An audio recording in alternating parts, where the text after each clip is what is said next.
So here we are. This is my second episode of my journey into superpowers. This is a crazy but true story, like Arnold Schwarzenegger, Terminator. But I am non-violent. I assure you, I have no exoskeleton at this time.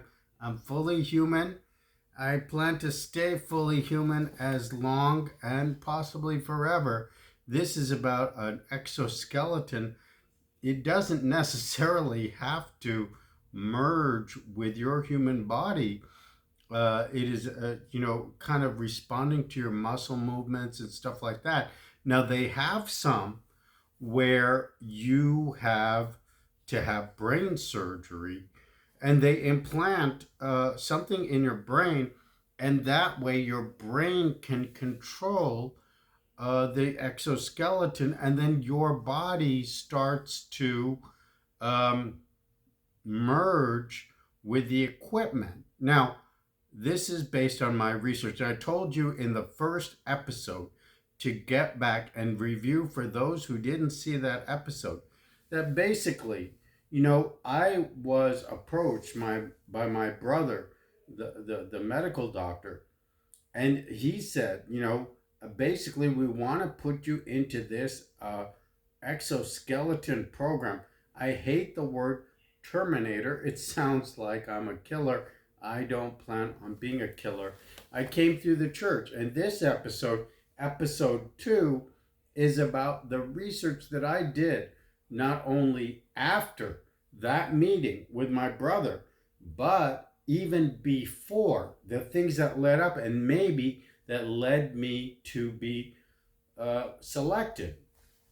One of the things I researched was because of the competition with China. And this is just a competition, a business competition with China, with robotics and artificial intelligence. Now, this is the biggest program in the world, is the robotics and the artificial intelligence program.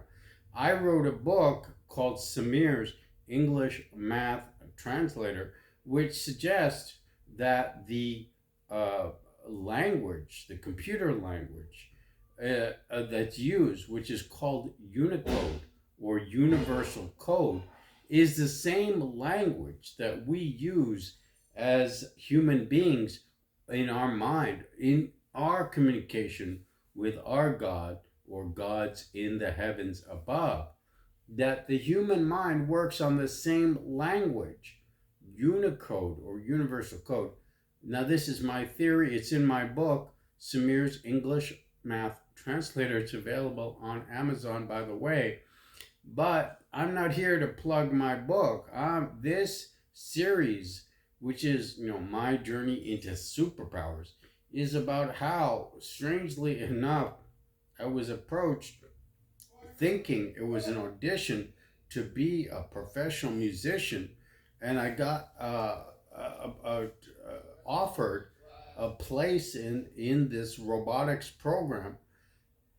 And then this episode is about the research that I did. Besides, learning about Unicode before I was ever even approached, that might have made me a good candidate for the program because I have a positive uh, view towards robotics. And I have come in here in Bakersfield in my rotations around the city over the last 5 years.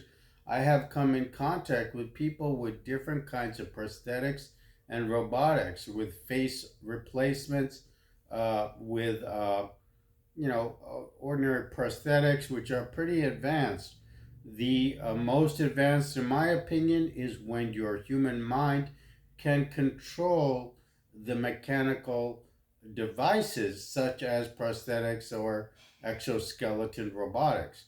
Now, these will give me superhuman strength, but as a small person, I'm only 5'7", by the way.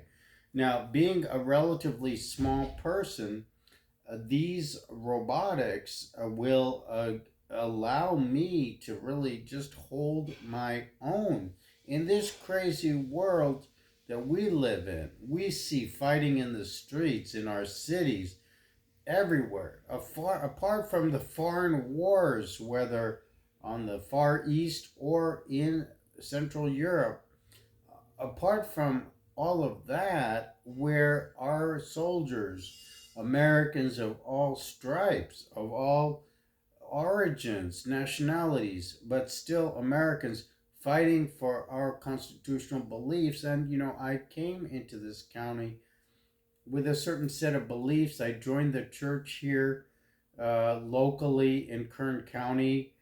And, I want to stay around my church family. And they're no different than my natural family. Sometimes you're fighting, sometimes it's a love-hate relationship sometimes. But I did a lot of research out of my own interest, and that made me a good candidate for this artificial intelligence robotics program.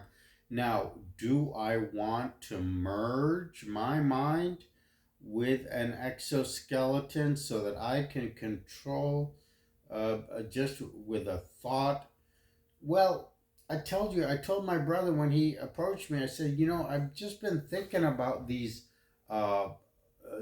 ocular devices for your vision where you can get all sorts of information. You can see up into the stars. You can get weather reports in your eyes, like Schwarzenegger also in Terminator, where he gets all this information. Well, they have some kind of headgear for that. I said that has been fascinating for me. When you can get that kind of, but it's very scary to think, you know, that you need to get something implanted into your brain. And I am not, did not have a car accident or some other injury which would call upon me to have a prosthetic device. Those might be better candidates at this time. Now, so it's kind of scary, but Elon Musk has this idea that everybody should have these nodes that be like the Borg in Star Trek. Everybody will have some kind of uh, implant in their brain and then a node onto the outside to connect to other devices. So the main thing in my research so far has been about, how much do we want to merge our minds with the machines? Episode 2, the research.